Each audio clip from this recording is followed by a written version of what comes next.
Elena Deladon. Elena Deladon, the basketball player. I thought you were having a stroke for a second there. Oh, she from Delaware? Elena Deladon. Yeah, she was like 6'5". Supposed to go, and her sister was born deaf, mute, and blind, yo. Helen Keller style. Wait a minute, hold on. Sorry, I shouldn't have jumped that out there like that. Sorry. So you just chose to ride the R word all the way to get to all this the way part to right here? God, hey, Luffy, yeah. you are out of control, Jack.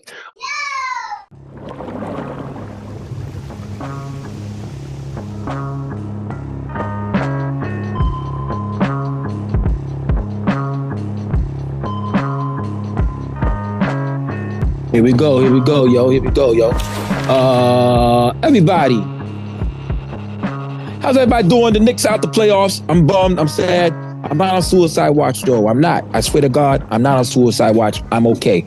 First, before we get into the meat of things, peace to my man, Scary Hour. If you're familiar with Scary Hour, he produces for Bless Picasso. He lost his daughter, 7-year-old daughter. You know what I'm saying? Y'all know how close I am to my kid.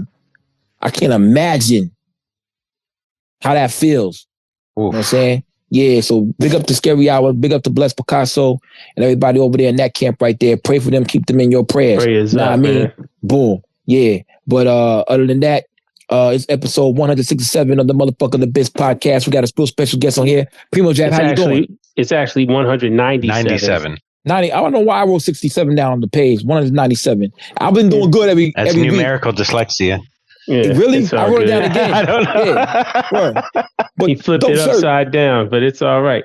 Yeah, man. Yeah, shout out the three mics, man. You know, Stars Coleman brand, Friends Don't Let Friends Drown, man. Not only is the shirt dope, it comes with the little hand-painted accoutrement on it, but my man sent it. The tag for the shirt is a pack of fucking loud. It's a 3-5, man. That's the tag that comes on the shirt, man. He had my mailbox stanking. Yeah, man. Shout out Stars Coleman, man. He's showing that Cali love, man. But yeah, man, that's how I'm out here repping. Friends don't let friends drown, man. Shop with them. You'll get more than you expect. The weed. Carl, fuck Mars. That's right. And speaking of mail, I got this amazing package from Lord Toast. We're going to have them up next week, but Unobtainium, Volume 1. Yeah, man. This thing is beautiful, and all of the dope covers are in here. It came with this limited edition, and I want everybody to know I am number 187. That's hot. Damn, that's dope. And I say me, but really this is for all three of us. So we'll have to work out a schedule or something. Carl, you can hold it down, man. You earned it, man. You do all the work, man. You can. But I mean, the coolest stuff that came with it, even white gloves. So I won't mess up my record. But yeah, thank you, Lord Toast. Can't wait to chop it up next week. And this is amazing. Anybody that didn't get an opportunity, you're gonna have to find this because it's incredible. It's Unobtainium, man. Good luck. You ain't gonna find it, man. I heard they're scarcer than the morals of Donald Trump. That's some wild shit, yo. Yeah. That's wild. But yeah, that's fly. We got my man next week. But today, yes, you know what I'm saying? We have a real special guest on here. Get to it. Saying? We got Griot Noy from check it out. Hailing from Delaware. Born in Delaware. I just want to say Delaware. I just want to say Delaware. Yeah. But yeah. We in Charlotte, you know what I'm saying? He's in Charlotte, North Carolina, man. I call it the Middle East. The Middle East. You know what I'm saying? That's why I call it, man. How are you, my guy? Oh, man, I'm good, man. Living my little 2 days off work. Word, I feel that, yo. I feel that. And that's really what's one of the things that stands out about your music. You got there's a time in hip hop where my favorite group was Little Brother, Tanya Morgan, and some other guys scattered around. And they had raps about shit I was doing. Cause I was going to work every day. You know what I'm saying? So that's why, I mean, when you dropped the joint with the Still Fly joint, I was like, yo, this is like some. You made it sound like you was selling dope, but you was going to work. Yeah. Yeah. Well, it made me realize, it made me feel a lot of people can relate to this because it's like everybody's doing this, but they're just not really talking about it. You know what I'm saying? Mm-hmm. Well, I really fuck with that, man. I really fucked with it, man. I appreciate that. No doubt, man. Some people are afraid to be themselves, and I think that takes away from their music. Know what I mean? No, for sure. That's definitely true. So, boom, you might be the youngest guy we done had on here, too, yo. 26? 27? Yeah, I just turned 26 in February. Word. Oh, man. It's amazing. Pisces? Okay. Yes, sir. Me too. Hey, yo, check it out. Man. Check it out, though. Hold on. It's funny that you brought up the horoscope. I was watching something the other day, and somebody said that horoscopes are just racism. And I was like, what do you mean? They were like, women, they use horoscopes to discriminate on you. They're like, oh, I don't fuck with a Pisces. I don't fuck with was that you? Yeah. Yo, Carl was on to something, man. Look, that I was like, you know what? You're right. That is racism and discrimination. How you gonna hate on me for something I can't even control? It's not my fault I was born when I was born, and you gonna try to assign traits and behaviors to me? That's foul. You gonna suck it or not? Yeah. Cameron voice, yo. So boom. Let me ask you this, man. What events did you run in track? Oh yeah, my main event was the 800. That was my bread and butter for real. Bread and butter. Yeah, you just said 800. I got tired, my dude. Yeah, I'm telling you. Yeah, so you run pretty fast. Yeah, so that's tough. Oh shit. So you sprinting for 2 laps, huh? Pretty much, man. It's been evolving over time. I used to be slower, but now it's really moving. I ran like from really the 200 up to like the 5K, but right in the middle at like the 800, the mile. That's really where I was nice at. So indeed, nice. So you got a scholarship. You went up to Illinois. No joke. Yeah, you went to Illinois for a scholarship, right? For track.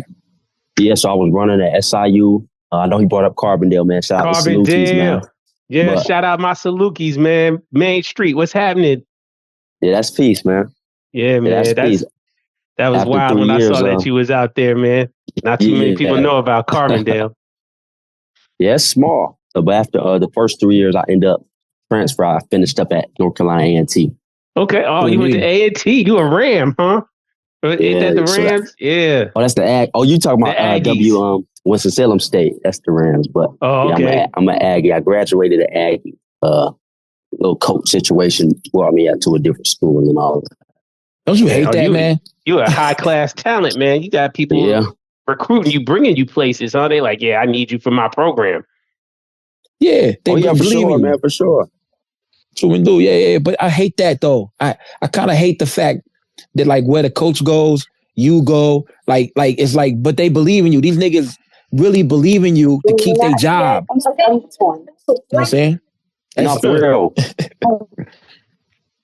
Yeah, I had it was an intro. What happened to me was like the opposite a little bit. I was pretty locked in with my coaches. The head coach got fired. The new coaches came in from Ohio State, and they just wasn't fucking with me. They wasn't fucking with me at SIU. So then I had to leave. They wasn't trying to give me no money like the last coach was. So I had to leave somewhere else. Okay. So they brought their own runners? Did they try to bring their own runners? So they brought like coaches. So they like 4 or 5 of the coaches on the team out of there. They gone as soon as they came in. They brought their own workforce. Yep. Yeah. So the athletes just had to adjust. And it's basically you're starting from square one, trying to prove yourself to people that haven't been there. Yeah. Yeah. Indeed. I was frustrated. They got a dude on my Thursday basketball team who played D1 at Georgia Tech, and he walked on, and he would be so frustrated because he bust people's ass in practice, and then he get no burn, but then he got burned, and then that's the year they went to the tournament with Jose Alvarado, the dude. Oh yeah, the dude that get all the steals from the back. Yeah, so they went to the tournament. He graduates. He goes back to the team. He's trying to get scholarship, new coaches. Yeah. So he quits the team. Yeah, so I understand about that, yo. Yeah, it is. 800, man. What's your best time? And 800, like 150. Jeez. Yeah, that's tough. Like a 150. Yeah, you booking. Okay. Takes me 150 to get to the kitchen.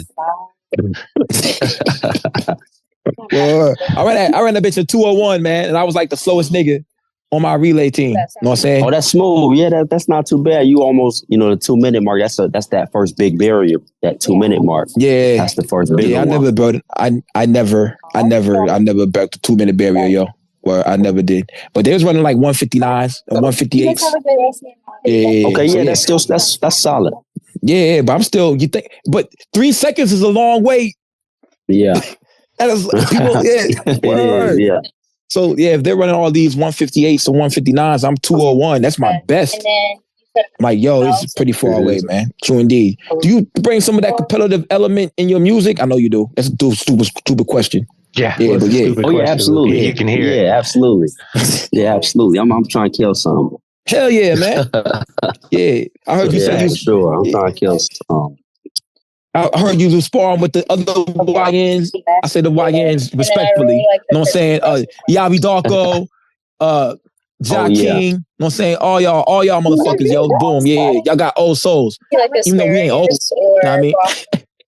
Yeah. We send joints back and forth often, the unreleased, and I got both of them on my next album. I'm finishing up now. Okay, good. Nice. Shit. Nice. Yeah.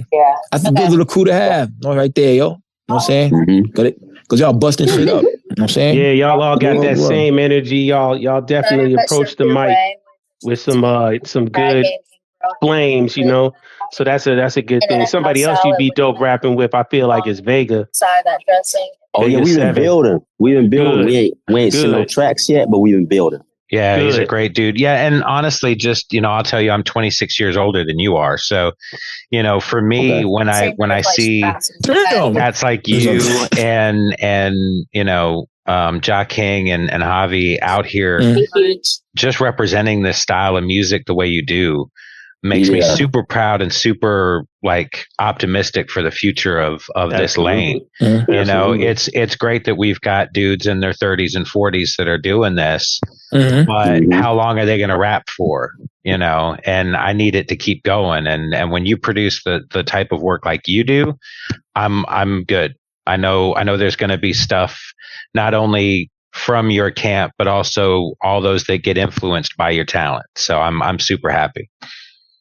I definitely really appreciate that, man. I mean, I feel like that come with studying the people like, the Nas and the Waynes, where it's like, even when they already got such a big, crazy body of work, you could tell when they still do something like a feature or album, they still real sharp. You know what I'm saying? Like a Lil Wayne feature right now. Yeah. Honestly, lyrically, from a technical standpoint, a lot of that is better than his old stuff still. I agree. That Tyler the Creator joint was the Hot Wind Blows joint. First ridiculous, man, on a technical standpoint. And that's 2020s. What's the shit he had on the West Side Gun shit when he said booty beefcake? He said the booty beefcake. I was like, yo, he going in. He stepped on there. He stepped on a Benny album. The one, the dog food or whatever that joint is that Alchemist produced. Yeah, that shit super run it back 6'4", 78 times. You know what I mean? Yeah, Lil Wayne, he's serious, man. He's surgical, man. Like a lot of people, I think we were talking about it recently. A lot of people try to discount Lil Wayne, but you can't take away from the fact that Lil Wayne is somebody who has probably been rapping at a professional level longer than a lot of MCs. He has the skill level and the knowledge base to really get busy when he wants to. And it's shown, you can see his evolution and how he continues to grow into his style, man. And it's dope to see, man. No, it definitely is, man. True indeed, yo. True indeed. You got rappers out there you build with, you know what I'm saying? I know one rapper out there in Charlotte that I don't really care for that much, you know what I'm saying? But he rap. What? Mavi? Oh. That's how his name? Yeah, Mavi. He don't suck. We got two on Twitter. You know what I'm saying? Oh, I know that. Yeah. Luki has a lot of Twitter beef out here, man. I ain't on Twitter no more. A lot of, you're right. He's not on there no more, but he got a lot of internet beefs. Yeah, Oh man, you gonna get me in trouble, man. No Twitter beefs, man. Nah, you ain't. You straight. You stand on your own. Good. You see him to say this. Hey, Luke Cage said this. Don't say that. Don't say nothing bad. Don't say nothing to him. Don't say anything Luke Cage says. Yeah, ever. Don't say nothing Luke Cage said. Now, that's funny. Sage advice.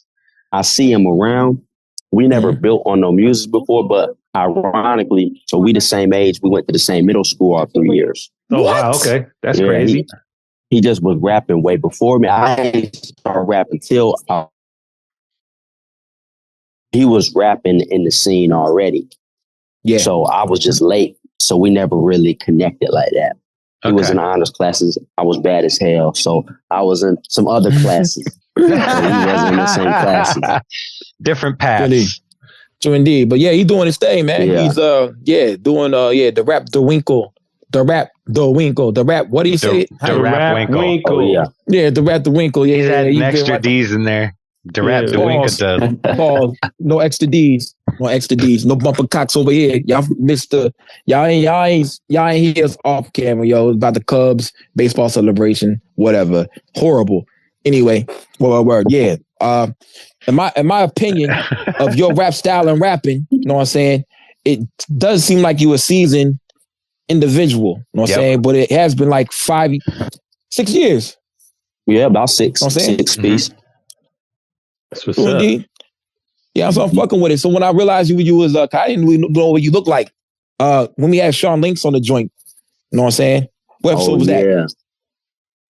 I don't have it pulled up. Yeah, I don't have it pulled up, but shout out Sean Links. Yeah, that was a great episode. That's when I found out about you. That's when I found out about you, my guy. You know what I'm saying? And that Steel Fly album was amazing. Yeah, Steel Fly is super dope. Yes. Absolutely.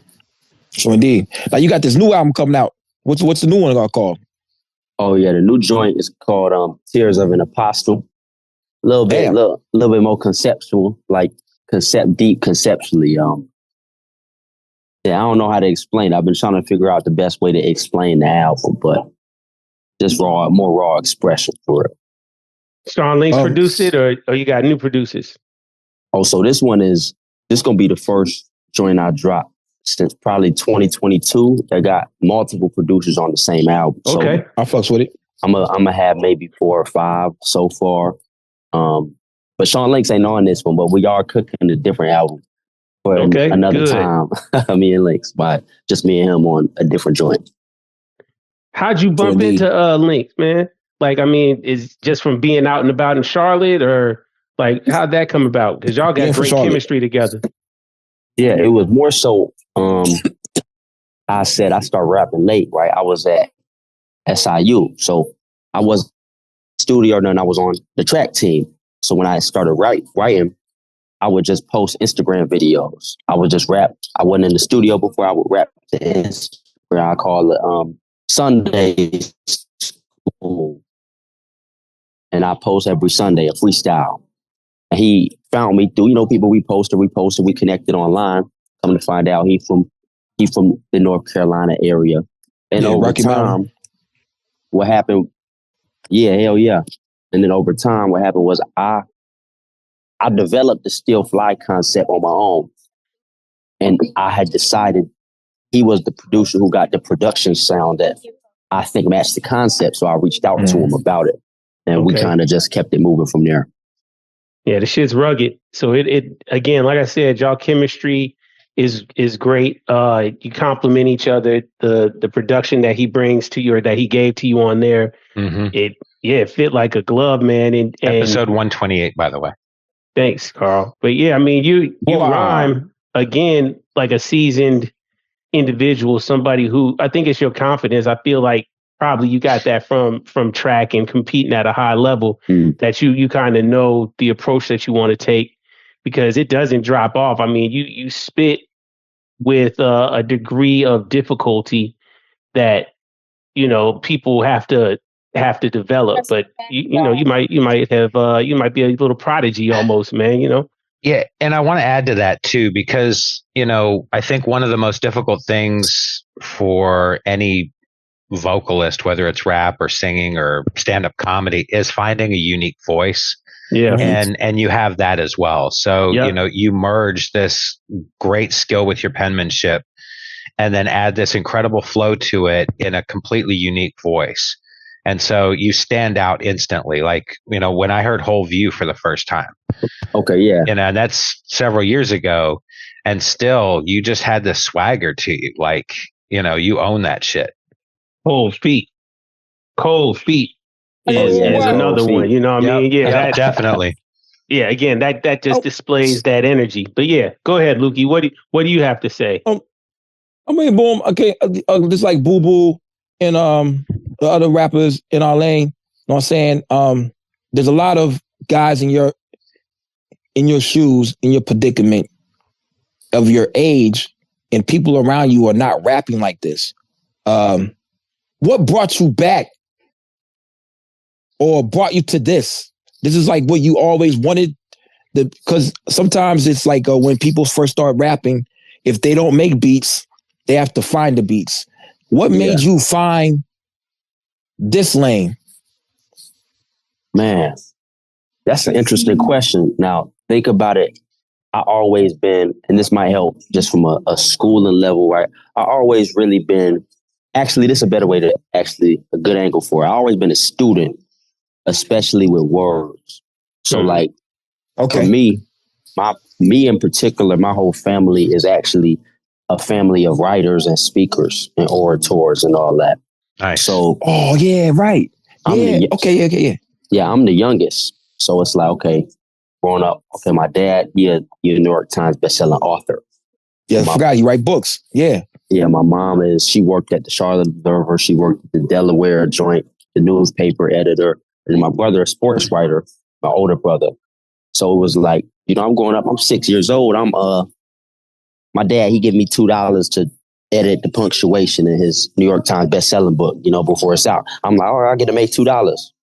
But, wow. But looking back, it's like, okay, I was into words a while. I was already messing with words for a while before I started really trying to write something myself. Right. Word. That's what's up. But I get that as far as writing, but you could be a dope rapper rapping on Kevin Trap Gates beats. Or Kevin Gates. Or you be rapping about, he going off, but he's talking about pussy every song or some shit like that. Yes. You got, So Who you talking about? Kevin Gates? I think Kevin Gates go off sometimes. Kevin Gates is butthole booty juice trash, man. He got one or two joints. No, he doesn't. Go in. Stop lying to the people. No, he doesn't, man. He's one of those. He's one of those smart dumb people. Like he's one of those a dumb person. He's a dumb person that masquerades as smart. Like he feels like he's intelligent because he knows like more than the average person, and he tries to articulate his idiocracy as intelligence. But he's a stupid motherfucker, man. He is the worst. He is a cancer.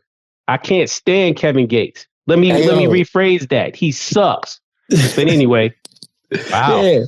Whoa. Okay, boom. So my bad, son. I don't struck a nerve with Kevin Gates, man. Word. Yo. Hey, man, he fucked his cousin, but not like Kanye did. Come on, man. The type of his antics blow me, man. His antics suck, man. At least he ain't suck his dick jab like Kanye did. Yeah. Anyway. I'm glad you got headphones on. Hey, Noy, but boom. When you first got back, like 2019, 2020, you know what I'm saying? Man. Hey, boom. You found the beats. You found the sound. You know what I'm saying? Word. Do you think that, that enhances your writing, correct? Absolutely. Yeah, absolutely. I feel like for me, so I was a student in that lane before I chose to rap like that. It happened real strange, honestly. I'm a SoundCloud era dude, you know what I'm saying? SoundCloud was my way to find most people. Now, I'll let y'all know another thing. Me, I was actually, for the most part, of course, we always grow up with hip hop around us. That's just Black culture for real. Yeah. But I was late to being into hip hop for real. I was actually a guitar player. That's what I wanted to do. I play guitar. So I used to do recitals, all that shit, electric guitar, acoustic guitar. So I used to just listen to shit for the guitar. I like the guitar. I like the chords. I like the strings. And then it was people like those people that really incorporate the guitar well in the hip hop, like Jay-Z, Wayne, Kanye, that opened my ears more to hip hop. And then over time, I start finding all the pockets, which started, with like Capital Steve, and then that later Wu-Tang Clan too. I'm late to Wu-Tang Clan. I was late to Wu-Tang Clan. I was like, yo, who the fuck is these dudes? Into the 36 chambers and all that. And then that led to Griselda stuff and me really finding the sound Horse to 5'9". There was a few cats in that range that I was like, it's just how they make me feel. I like how that make me feel. Yeah. So that's how I gravitated that sound. Yeah, because I when I listened to Fist of the North Star, Holy Smokes, shout out Holy Smokes, the beats on that. It's so amazing. Crazy. But my first thought was, is he, a woo head? Like, because it gave me, and not just because of the kung fu nature of, the sound bites and things like that, but the beats and the way you float on them kind of gave me a very kind of woo authentic kind of feel. And I was like, this is, so was that somebody that, a group that influenced you heavily? Absolutely. I won't say super duper heavily, just because like being that I was late to hip hop for the most part. Because I'll be honest, dude like me, I like to listen to you. Put me on a road trip. I'm playing Maroon 5. You know what I'm saying? Oh, hey, I'm with you. Okay. I'm a drummer, by the way. So okay, that's peace. Yeah, I like Kevin Rudolph. You know what I'm saying? Lenny Kravitz, Maroon 5. You know what I'm saying? But when I found them, they always gonna stand out, especially with the way they pass the baton on songs. The energy. So I think the way they connect to my style is like sometimes what they do, they make it seem easy because they pass the energy off to each other when they pass verses on a beat. So it's like, how can you encapsulate that energy in your style, but it's just you? So that's what they help me kind of understand. How can I sound like I'm a group? Keep my energy throughout the whole song like I'm a group, but it's just me. I'm in here trying to figure this shit out. It's just me. That's crazy. I love that. That's a dope interpretation of it, man. Yeah. Yeah. Word. I feel that. I recently came up on, I rap too. A lot of people don't even know I rap. They think I do skits and shit. But like I incorporate the skits back into the song. Yeah. That's one thing. Skits back into the song. Also ad-libs. And I don't know if you like Doom, funny words. I like you like to play with the language. I love to play with the English. I like to play with the accents as well. Me being from the middle of the map and the pronunciation of stuff. Not really. Yes, but we got everything. We don't really, just like Charlotte didn't. What's the number one rapper from North Carolina? Petey Pablo, right? Like the baby. Well, you got Cole too. Before that was Petey Pablo. Yeah.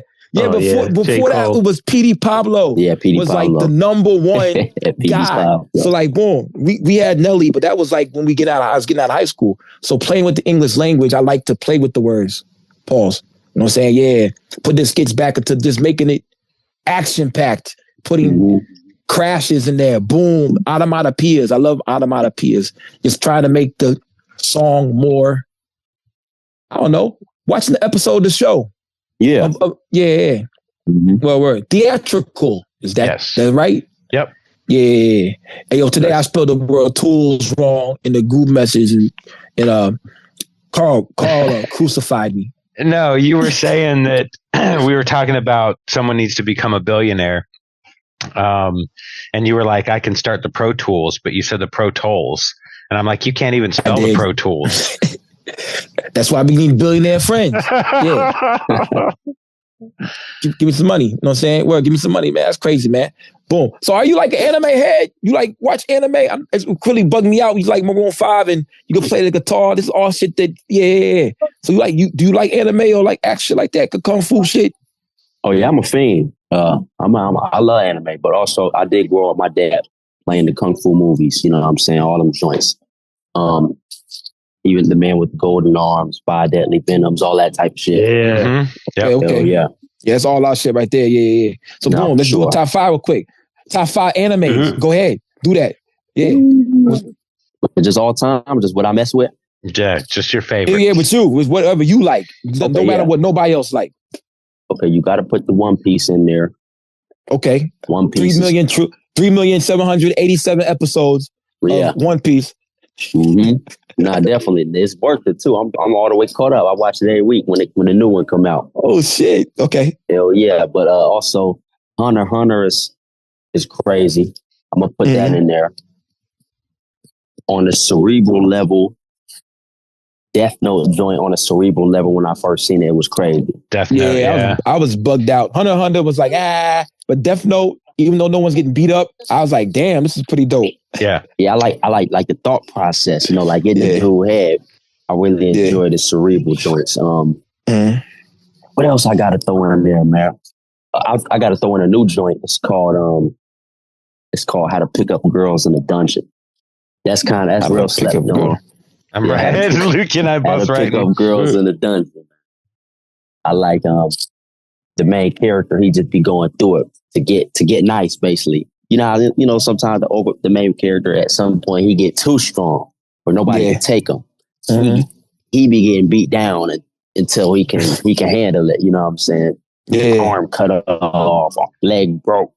You know what I'm saying? Stuff like that. So I mess with the story on that one. That's fucked up. Yeah. Nah, for sure. But after that, I mean, you got to do a classic like maybe Dragon Ball Z or Naruto or some name a classic. Yeah, them Kid and Ryu, you know what I'm saying? But I mean, it's Kid and Ryu, you know what I'm saying? Dragon Ball Z will forever be probably my favorite anime. I don't give a fuck. Well, I don't give a fuck. Yeah. That was the only anime. We was down. I moved down here and we was playing basketball. 6:30 came, everybody quit. I was like, why everybody quitting? You gonna go watch Toonami? Like, oh man, Toonami. Oh man. We walked in and they was watching Dragon Ball Z. I was like, oh, they've seen these. I said, man, they sound different because I watched them in Japanese subtitles because I had the tapes because my cousin was in Army. He lived with his father in an Army base in Okinawa, Japan. Yeah. Japan. Okay, yeah. so he bought Okinawa, the Japanese versions. Yep. Yeah, he had all them shits. And when I was a kid, when we were kids, he told me the cartoons was weird over there. I said, why? Because the good guys be losing. And some of the bad guys be fighting bad guys. You think they good, but they really bad. So he showed me Zarbon versus Vegeta. And he's like, after that shit, when Zarbon got thrown in, he threw Vegeta into the lake, we thought he killed him. He said, those are both bad guys. I said, where the good guys at? He said, I don't know, man. They out somewhere else. So after that, I was like, yo, like, those are not even the good guys? What? Wow. All right. So that's how I got on anime like crazy after that. Vampire D. See, no one ever says Speed Racer. And it just makes me feel older. It just makes me feel older. Yeah, that's anime though. That's crazy. Man, shout out Robotech, man. That's Robotech was another badass one too. Fucking love Robotech, man. Yeah. That was the first cartoon where I saw people dying all the time. I was like, yo, shit is real. Oh man.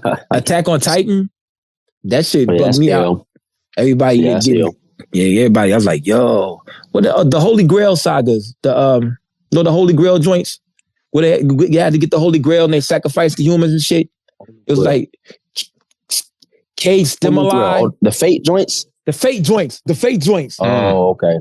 Yeah. You like those things? Did you like those joints? Not very hard, yeah. They kept pumping them out. Yeah, they did. For sure. Yeah, they did. I think like 3 of them. It's a few seasons of them. I don't know when the last one came out, though. Yeah, I stopped fucking with it. Okay. I stopped fucking with it. There's another one. So. There's another one that was, the Baki shits. The Baki shits on Netflix. They're not really on Netflix. They're like, not Netflix, but they say it's on Netflix. Netflix presents Baki. But like, this has been around. Yeah. Yeah, Baki, that shit was hard. But yeah. Well, Yeah, definitely, man. I could tell these are little influences in your music because it influences me.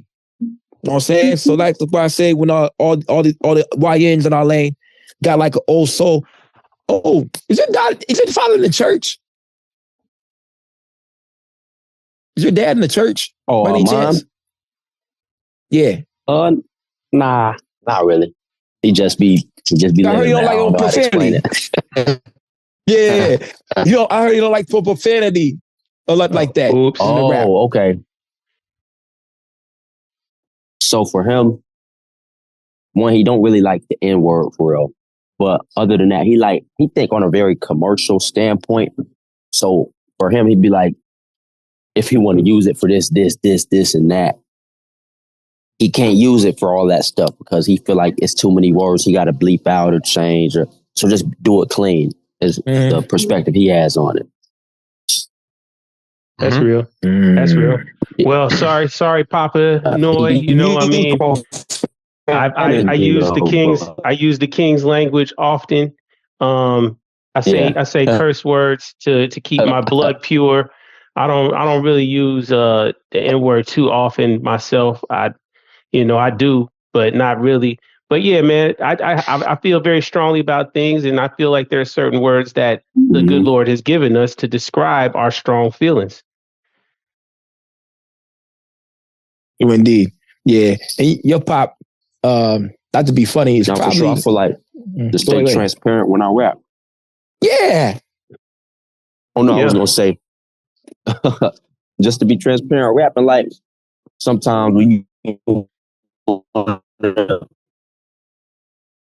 give the listener that feeling, if this the feeling you feel the most, this word, that's the way to give it to them. So I don't want to substitute it. Yeah, yeah, it's just a little sprinkle of spice here and there.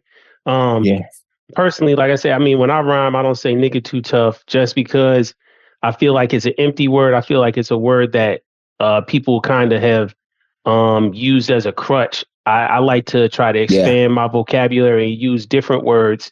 I call people simps, suckers, lames, chumps, punk, motherfucker. You know, there's various other words I can use to describe people that I don't, get down with, or those that I am cool with. But in regular everyday life, when I'm amongst my people, I talk to my people, and it is what it is, man. Terms of affection and endearment are always going to be used. But yeah, man, that's, we could talk about that. I think a lot of times people assign value to words that really are arbitrary. You know what I mean? Like, curse words are only offensive because somebody decided they were offensive at one point in time.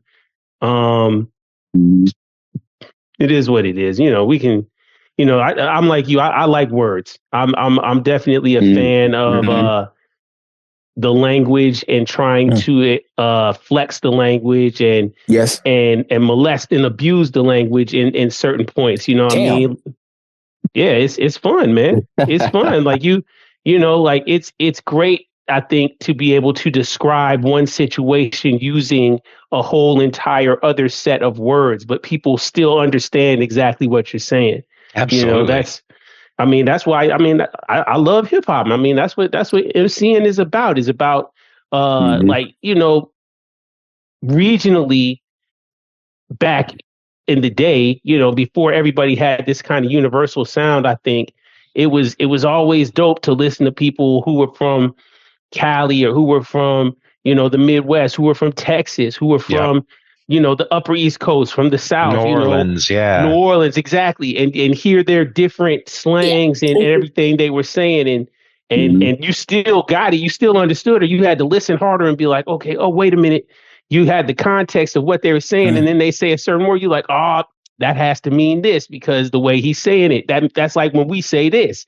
So it's dope, man, hearing how people take language and actually have fun with it, man. That's what you're supposed to do. Wordplay. Yeah, flip it and bounce it. Wordplay. Yeah, all that.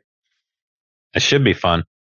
Yeah, man. Saying something that no one else has said before is like my shit. Like whenever Primo Jab heard me say that compound word. Can I say it? No, Lukey. I prefer you don't. Whatever. All right, whatever, man. But yeah, I thought someone said that before, but I guess I found out who said it before. My cousin. What he said it like 10 years ago. You can't say it. He told me not to say it, so you'll know it when you hear it. But I mean, Lukey is he's a diabolical. He's a diabolical word scientist. No, you'll find out when you hear it. This is on the album. It's on Primo J. Okay. Yeah, no spoilers. The Revenge of Jazz Goblin coming soon. No, I know this dude called me and he's like, yo, man, like, why did you say that? Like, that's totally. I was like, what the fuck did I say? What did I say wrong, man? I didn't say the R word this time or nothing. No, you didn't. Speaking of R word, I bring out her mics. Delaware, Daddy Juice. Famous people from Delaware. Besides you, my guy, the Bidens, Stephen Marley. You know what I'm saying? So all those kids are related to your girl goat, Lauryn Hill. All those kids related to Stephen Marley. Jay Nice. Yeah. Oh yeah. But, yo, he from Dover, Wilmington. I'm over here. Wilmington. Check it out. Elena Deladone. Elena Deladone, the basketball player. I thought you were having a stroke for a second there. Oh, she from Delaware? Elena Deladone. Yeah, she was like 6'5". First go, and her sister was born deaf, mute, and blind, yo. Helen Keller style. Wait a minute, hold on. Sorry, I shouldn't have jumped that out there like that. Sorry. So you just chose to ride the R word all the way to get to all this the way part to right here. Deladone, hey, you are out of control, Jack. Oh, speaking of WNBA, man, hey. It's booming right now. It's booming right now. Don't say nothing. I was just about to say, man, if you want to make some easy money right now, I mean, the hottest bet in the league is that Angel Reese is gonna miss her first layup every game or her first shot every game. That. You know what I mean? Hey, it's those brothers. They've been on it 5 games straight. They up like $495,000 or something crazy like that. $495,000. It's paying off. I'm about to make an account. I'm about to make my account. Right. Shoot, it makes me want. But then, the other bet for the WNBA, you got to bet their performance based on their cycles. Wow. Hey, I fuck with it. But some of the girls are on Depo. That's why they be so thick. You know what I'm saying? You can tell the ones that don't be on Depo. Yeah. Keisha Plum is on Depo. She knows she got that water weight, B. Ooh, hubba. Is Keisha Plum a WNBA Not Keisha player? Plum. Her last name is Plum. Whatever. Anyway. I was about to say, like, damn, bro, why you coming at Keisha? Hey, shout out Keisha Plum, man. Shout out Keisha Plum. She's ill. Yeah, she's super ill, man. Yeah. Okay, right. So Tears of an Apostle. That's the new album, right? Tears of an Apostle. You say you got a release date for that? I want to do this month. Okay, nice. This month. Oh wow. Okay, coming soon. All right, that's what's up. Yeah, I want to really pick it up. I want to really have a loaded year after that. I gotta really lock in. I only get 2 days off. I gotta lock in better, but I want that to drop this month so I can get to the. Is that going to get the Bars Over BS treatment? I want that one too. Yeah, I want that one too. One after down. No, I'm not taking the lead on the August drop, which will be, I'll tell y'all, that's my dude right now, J.R. Swift. He'll produce the album. Shout out J.R. Tears of an Apostle. That's what's up. Yeah, he's ill.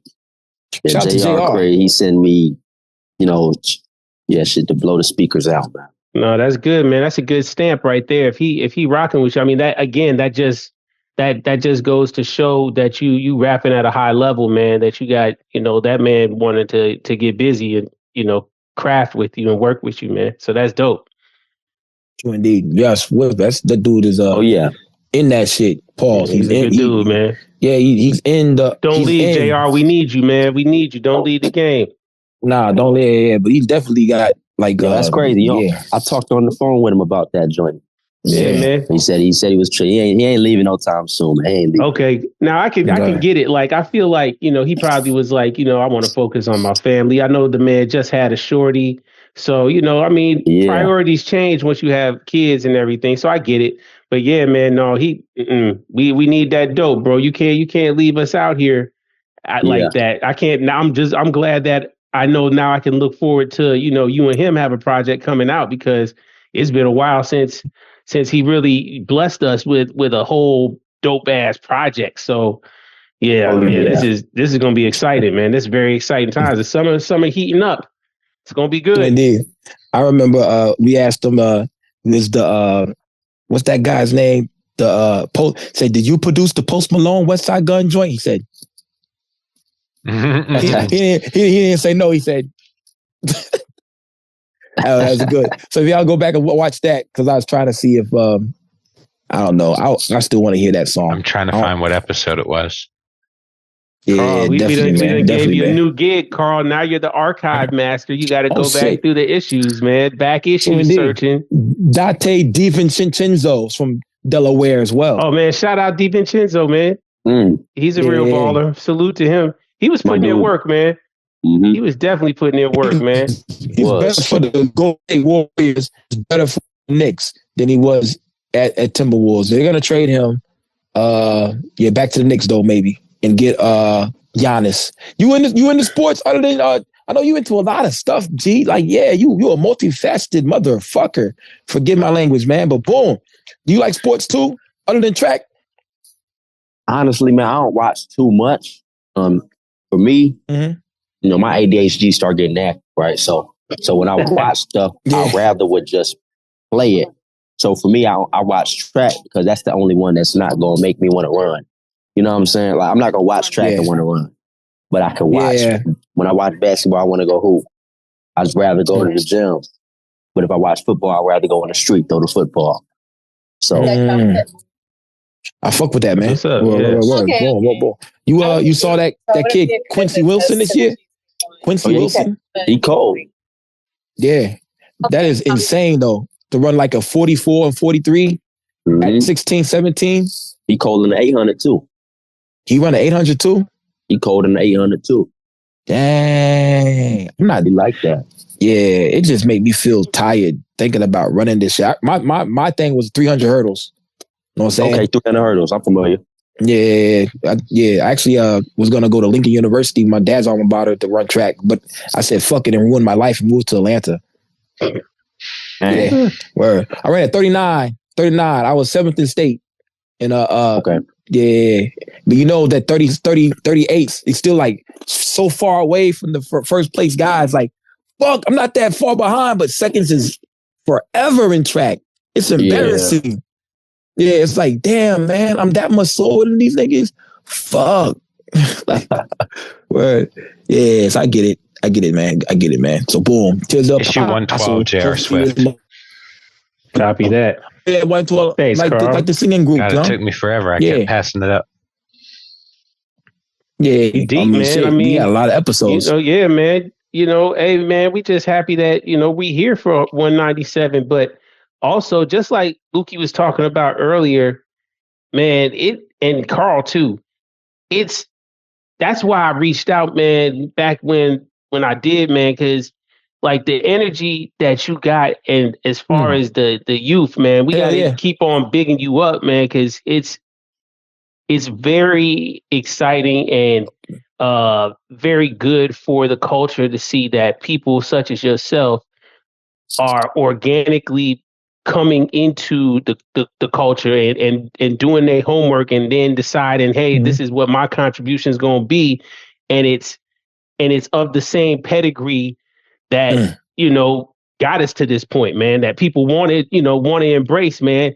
And I'm not saying, I don't want to take away from the people who are out here being experimental and making new types of sound and shit. Hey, man, keep going. That's, maybe one day I'll like it. But, for now, I'm into stuff that was inspired by the golden era. You know what I mean? That was inspired by that ill, let's put a stamp on it, the 90s, that has that lineage. And I mean, you just, hey, bro, like this Fist of the North Star. Like, I don't want to get too far past that. Like, again, just like Carl said, I mean, incredible. The essence of it is so raw, and your approach to it is definitely like kung fu punches You know, it's like a kung fu flick, the way you coming out and throwing your bars out there. So, yeah, man, for you to organically reach this point is a beautiful thing, man. I got a question for you though.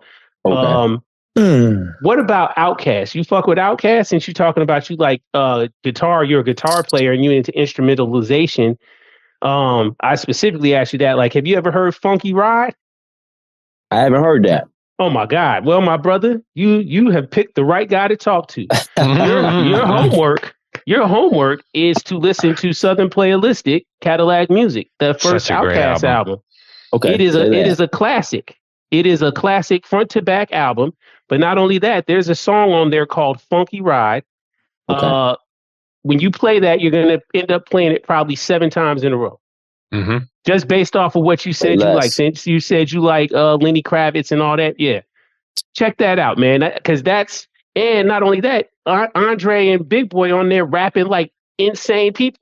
Yeah. You know what I mean? So I don't know, you know, like since you haven't heard it, like a lot of people's first introduction to Outkast, I feel like was after Bombs Over Baghdad, was, you know, the Sorry Miss Jacksons and all that type of stuff. Yeah. But that Southern Playalistic Outkast. Yeah, I mean, I think Elevators and the AT-Aliens. Yes, there you go. Was the big pop for them. Yep. Yes. But I remember when Players Ball, Southern Playalistic Cadillac Music, was playing on Yo MTV Raps. Yes, sir. And I just couldn't believe it. I was like, it was so different than any of the New York or California hip hop that I had listened to. Yes. You know, and it was just like, yeah, it was incredible. And that video was awesome. It wasn't Atlanta music either, though. Like black and white. Nah. But it was. It was Atlanta music. Oh yeah. Like it wasn't. It was. I hear what you're saying. I know what you mean. It wasn't like Booty Shake. Yeah. You know what I mean? Like right, the high. Right. But at the same time, that goes back to what I was talking about earlier. Like hearing that was like, oh, this is what Atlanta people sound like. You know what I mean? Like in the rap, slang, the vernacular, soundscape that existed. You were like, oh man, okay, this is what Atlanta people sound like. This is crazy. This is dope. You know what I mean? Mm-hmm. And it was almost like, to me, they were like in the same vein as like a Tribe Called Quest. You know what I mean? Mm-hmm. That just completely unique sound. Exactly. A unique, you know, approach to everything. Hey man, it was they had something, man. It's a reason why they're one of the most famous rap groups of all time. Yeah, absolutely. Indeed. So, before we get any further, Mr. North Carolina, are you?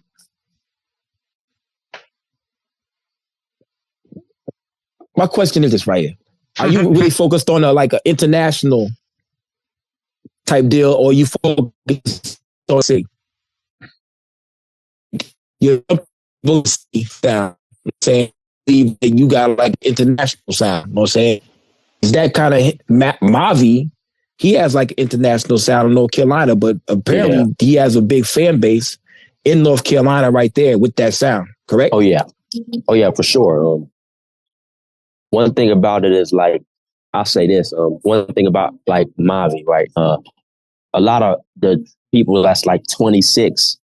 One thing about my era, a lot of them are really students of like the Earl Sweatshirt sound. Okay. We love Earl. I love Earl, right? We love Earl. And a lot of people are going after that. And a lot of people like that Earl sound in the Charlotte area. But as far as me, I am looking to try to get more Charlotte bass this year. Okay. Because, you know, being that, like I said, I started rapping in Illinois.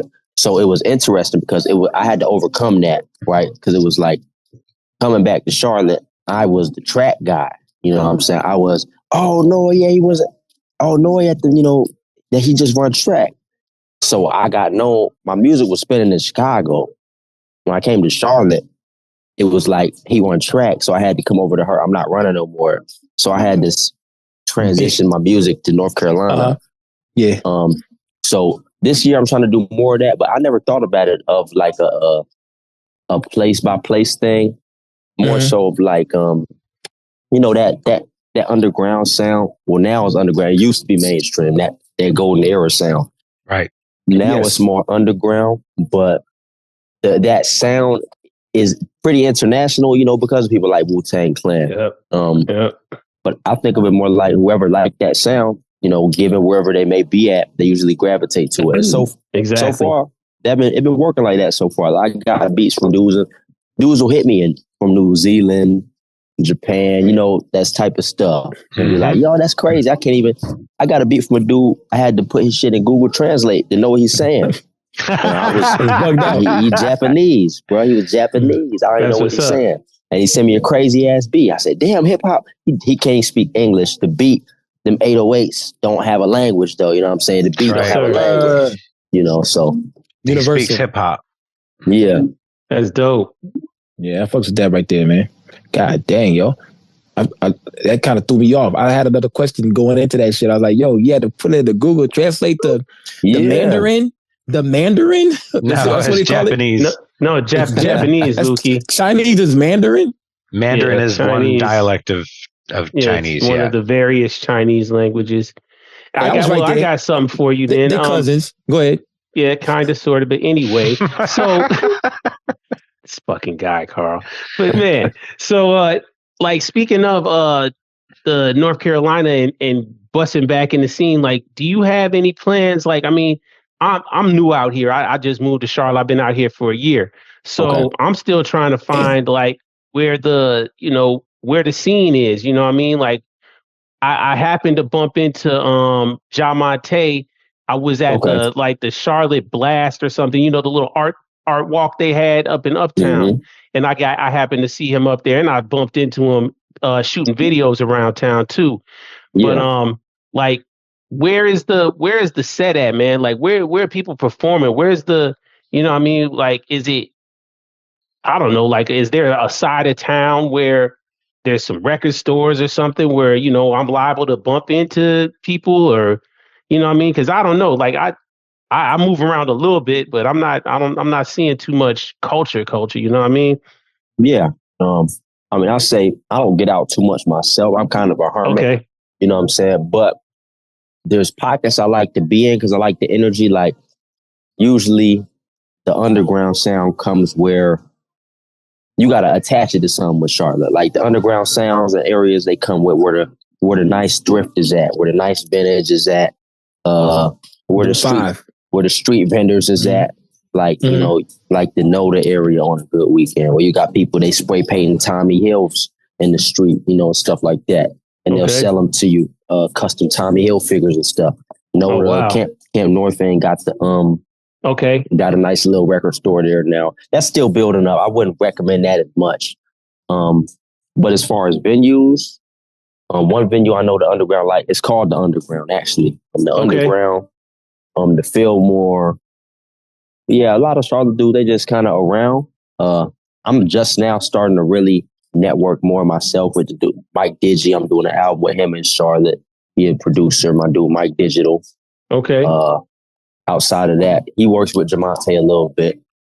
But yeah, I mean, that Noda area had like a Saturday night. I was just there. It was crazy. I was just there. My brother's birthday was this past Saturday. So we went out, hit Noda, go to the karaoke joint. Yeah, okay.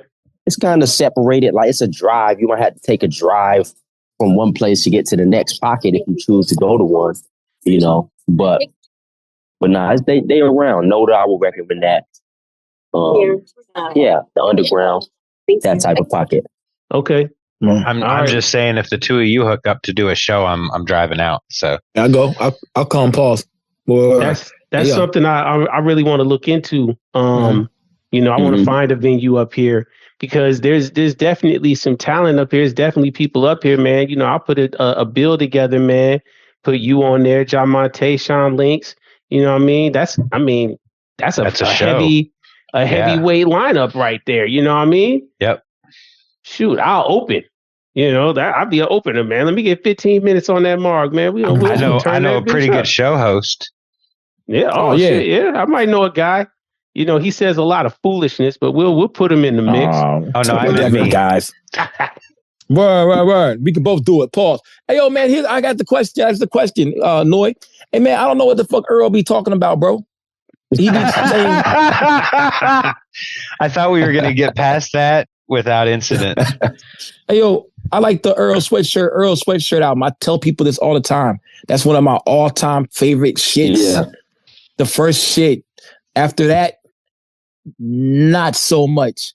He be talking about stuff I don't know what he be talking about.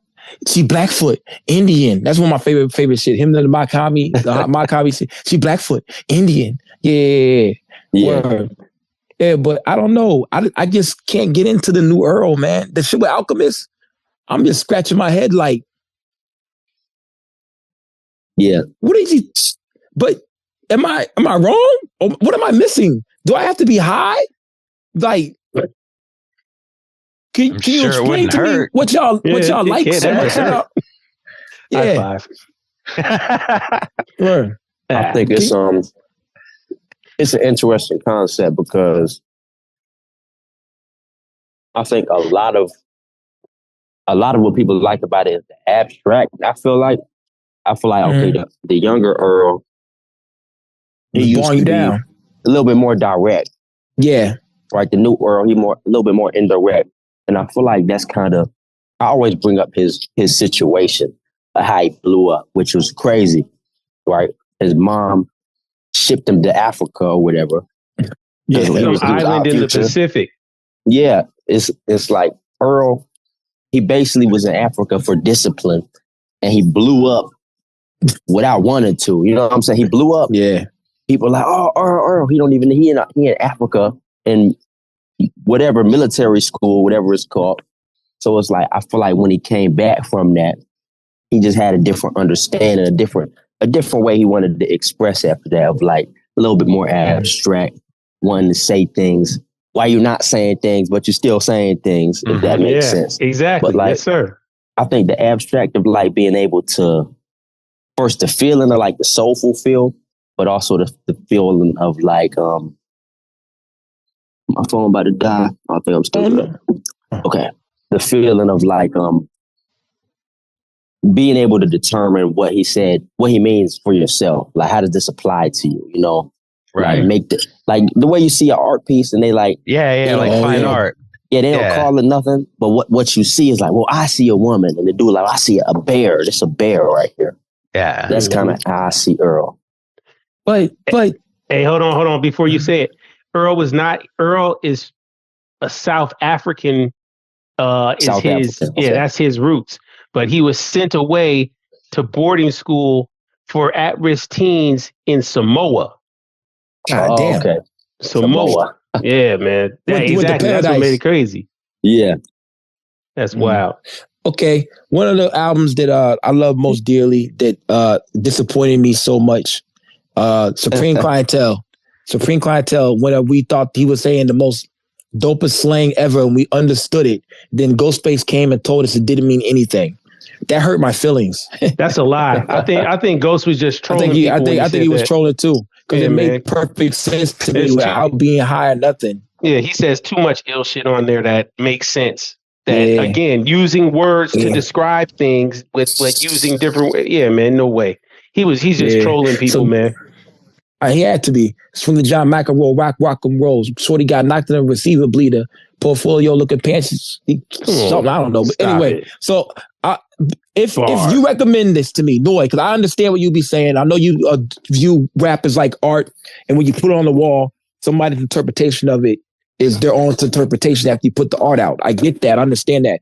But I understand directly what you be saying. It'd be some fly shit. You know what I'm saying? I like that part of it. Do you recommend me going back and listening to the Mikes and the Earls? Now mind you, I'm 42. I survived crack. Yeah. What do you recommend me going back and trying again? Oh, like some Earl? Yeah.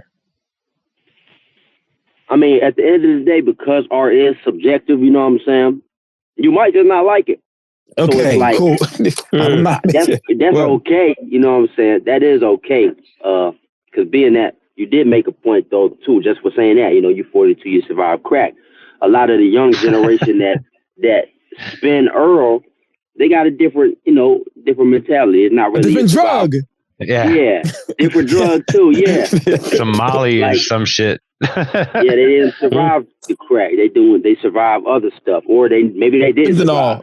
Prescription pills. Might not have survived that type of stuff. Are you right? They might still be in the mix. Yeah. Well, yo, y'all like Billy Woods? Y'all familiar? The joints I like from him, I really like. The joints I do like, I like them a lot. Okay, I understand that exactly. Yeah.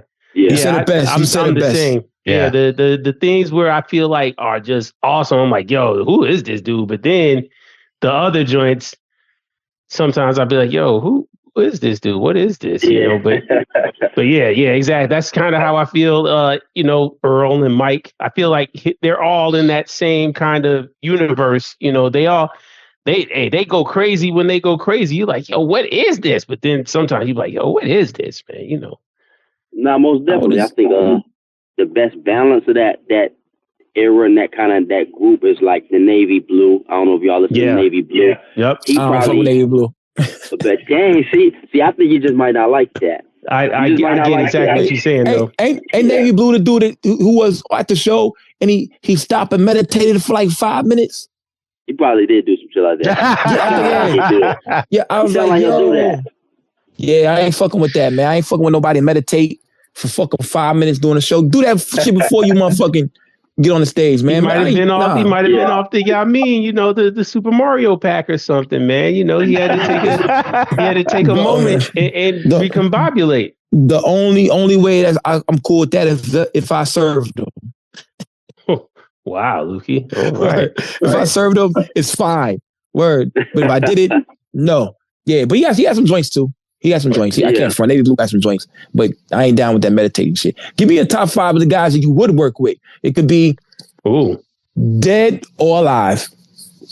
Oh, just like anybody type shit. Yeah. You get the AI and bring back Big L. I ain't doing that, man. I ain't on that, man. But I'll say dead or alive, man. Lauryn Hill, I got to put Lauryn in there. Mm-hmm. I just feel like it'd be interesting to do. Like, I want to see her studio process. You know what I'm saying? What's it like? How you make a goddamn miseducation of Lauryn Hill? How you do that? Mm-hmm. Me, I would say Prodigy. Yeah, I feel like that would be crazy. Every time he is probably the MC where I never like grew up on him or nothing. It's not like, oh, I know every Prodigy song, I know all his history. It's more so whenever I hear joints from him that I'm not as familiar with, I gotta remind myself, okay, dang, because it's a lot of bars he got like on those more popular albums. He 26 then, and thinking like, trying to think in a parallel manner of like, damn, he was, he's spitting his real life. So it's like, damn, his life had to be crazy. Like the game you could be kicking in the studio, even that get you in that spirit before you start writing. So I'll say Prodigy. Yeah, Prodigy. We're going to say post KKK suit Kanye, man. Pre KKK suit Kanye, man. Hey, yo, he gave his cousin a head, though. Before the knowledge of that, yeah. Before we knew. I understand what you're saying. Yeah. Luke ain't gonna let it ride. Luke like, nope, I refuse. But no, I get it. Yeah, absolutely. Yeah. Yeah, I feel like he also actually recently kind of Pharrell. Recently. Hey, I'm on Neptunes right now. Yeah, understanding his creative genius more as you get older. You know what I'm saying? As I get older, I'm like, and he really was crafting this shit for real. It's a few joints he really crafted them joints up.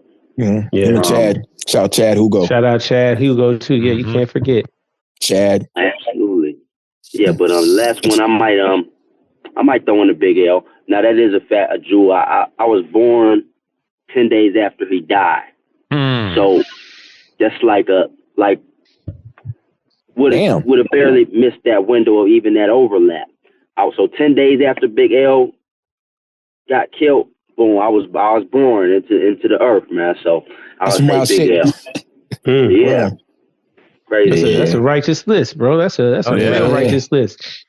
Hey, yo, young dirty bastard told me that he was right there by his dad when he passed, and then he said his soul jumped into his body, and that's why he could imitate everything that his dad does to a T.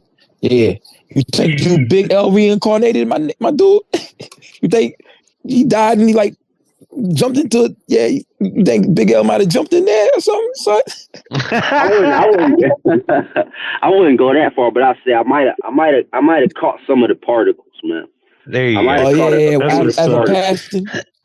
I got a little bit of the radiation, that gamma radiation off of it, but I wouldn't say I'm the reincarnation. I caught some particles though. Well, he saw you pass by. Oh yeah, yo, you finna rap after you run track, all right? Huh? Dapped, and all of a sudden, wah. You could always look at it like you had 10 days to chill with him up there before you came down here. Yeah. Wow, man, y'all kicking science. Yeah, that's cool. That's cool. Yeah, I had a bar. I can't remember what bar it was. What song it was. When I said I born 10 days after Big L passed, it's like I picked his brain. I can't remember what song I said that in, but I said it somewhere. See? I said it at some point. Say it again. Say it again then. Yeah, born 10 days from Big L Pass, like I picked his brain. I'm going to have to look it up now. Hey, yo, make it a hook. If that was a bar, you can make it a hook. Maybe. Yeah. I have to keep it in my brain, in my box. Word. I know. I learned that from the Saint Lunatics. This is before I started rapping. They took all their old Saint Lunatics bars and they made them shits hooks. Like the bars, I'm like, yo, this is you said that shit on a song. Like, yeah, they made all the bars they had was hooks. I was like, yo, these niggas is crazy, man. I like these niggas, yo. Crazy. Before we get too late, Carl, what we got? Yeah, I mean, I was super looking forward to this conversation because, again, I'll say it again. I'll say it 100 times. We need youth to continue this golden era sound and bring unique perspectives into it and unique voices. And, you're definitely one of the rising stars that I can definitely see inspiring a lot of other people to do it. So, we've had numerous conversations with other people, Jamil, Honesty, Sean Links, and anybody that brings up your name is definitely in the highest respect. And after being able to sit and talk with you, I completely understand why. So, I just, from the bottom of my heart, I really, really appreciate you taking the time to hang with us. Okay, yeah. I mean, actually, if you don't mind, I gotta pose a question to y'all. Something I've been wondering about. Not wondering about. It's more so like the YNs of the underground and hip hop. Well, the ones I more so am tight with and really build with and rap with, like, the Jock Kings, the Javi Darkos. It's been circulating more so, like we speak about the golden era a lot. The concept has been kicking amongst the YNs of hip hop that right now is more like the diamond era of hip hop. And I was going to ask y'all what y'all think about the concept of that, this being the diamond. And this is my take on stuff. My take on it is modern, current underground artists are a little bit more lyrically inclined in the golden era because we got to study the golden era. The golden era didn't get to study the golden era. They didn't. Big L didn't get to listen to Big L. Jay-Z didn't get to listen to Jay-Z to inspire himself. But we got to listen to Jay-Z and Big L and Nas. So what do y'all think about that? Right, yeah. Yeah, Black Thought, crazy. Mm-hmm. That is an excellent theory. I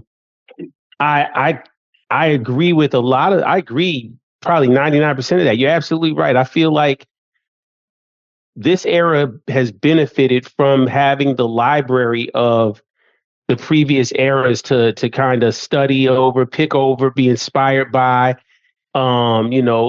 Even if it's like looking at something and be like, I don't even want to ever sound like this, and create and it's dope and put their twist on it, but have that same kind of essence to it.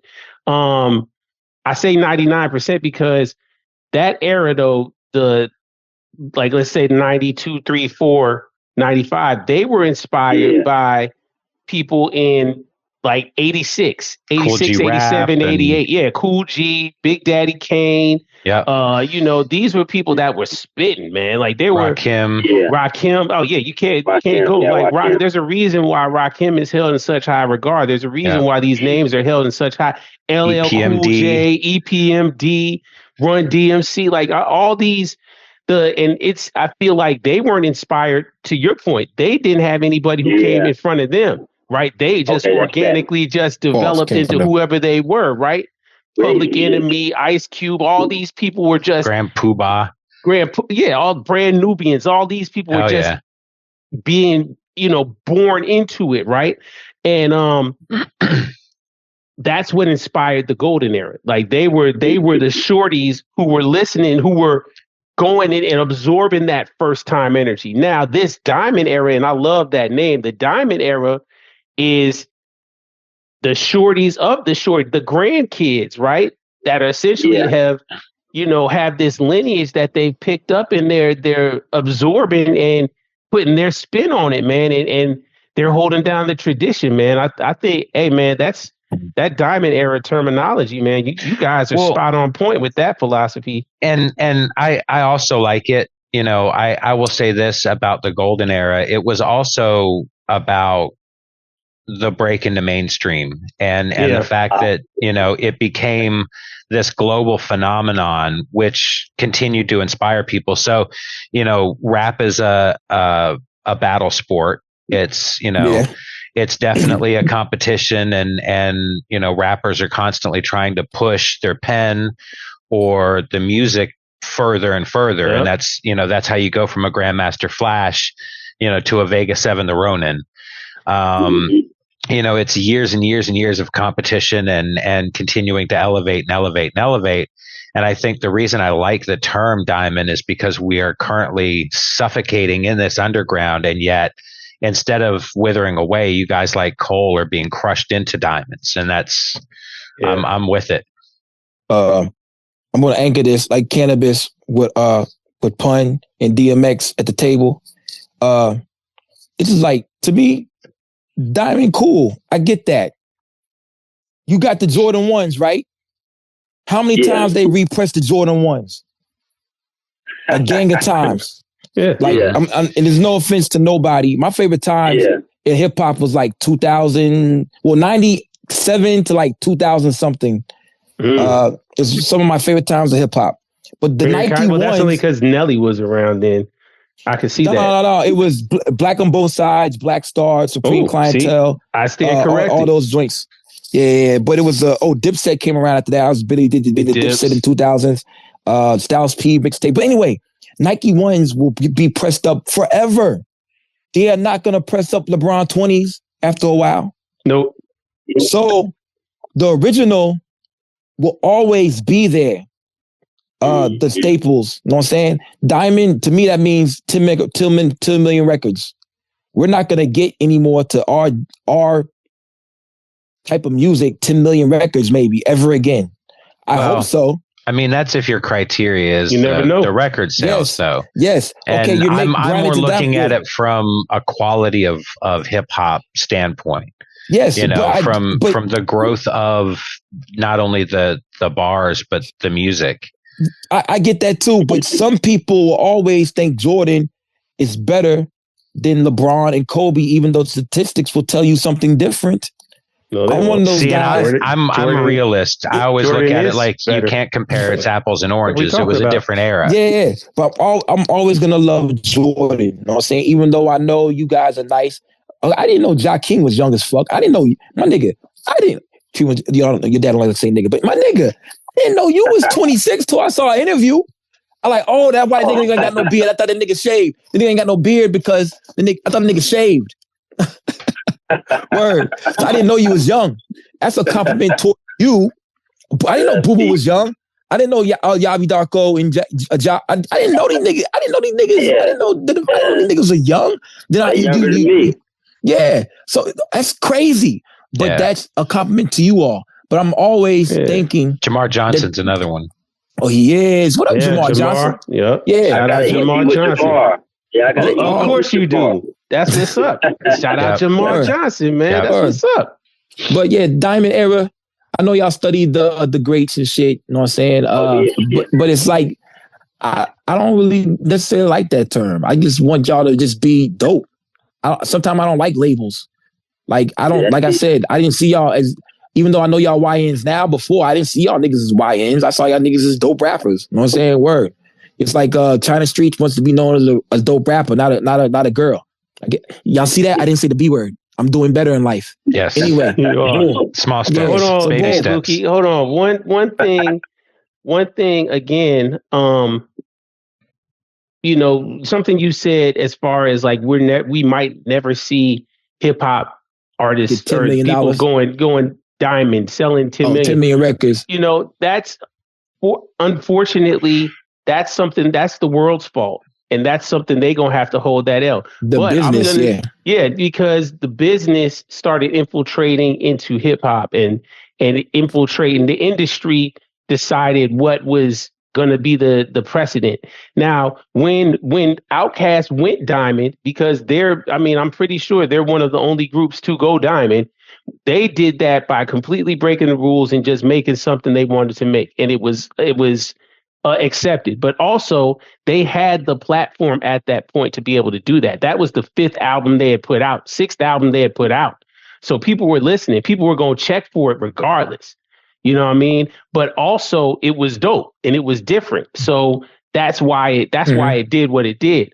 But I say all that to say this era, this diamond era, this abyss era that we in right now, we have benefited from kind of going backwards away from the mainstream, right? And we're in this indie place, this for the love DIY culture where the purists, the people who are true supporters of the art, people who are real purveyors and creators of the art are thriving. And it's a great thing. And you can sell 100 records and sell them out and just start working on your next project. No big deal. And I feel like that has, obviously, and it's going to sound funny when I say it, it has more value than going diamond. Now, sure, monetarily, no, it's not the same as $10 million. Duh. We all want, everybody would want the $10 million. So I'm not saying that, but I feel like for you to have people from Japan reaching out to you and using Google Translate to say, please rap over my shit, that is such a raw testament to the value and the strength of and the purity of what currently exists in this era, man. So, and mind you, probably that guy was like in his 30s or 40s. Yeah, exactly. So, like I said, I don't like these labels of. I don't know. I just think that y'all be when we quit or we get burned out or whatever. I don't know. Like I don't know. Y'all still be rapping, and y'all will have that torch in your hand because y'all ain't gonna get tired of this shit because y'all 20 years younger than us. I'm gonna be in a nursing home listening. Yeah, our voices change sometimes, and we don't do the same. We don't sound the same as well as we get older. I think one of the guys was Doom. Doom did not seem the same. The breath control wasn't there. A lot of stuff was not the same anymore in those last few albums. You know what I'm saying? So we change. Even though our backs don't hurt and our knees don't hurt to rap. Yeah, Ghostface's voice changed. His delivery changed. Yeah, his delivery definitely has changed. He's not as wild anymore. Yeah, that's all. Y'all got 20, 30 more years of meth sounds just as good. Oh my God, Method Man is insane right now. It. Yeah, see, definitely.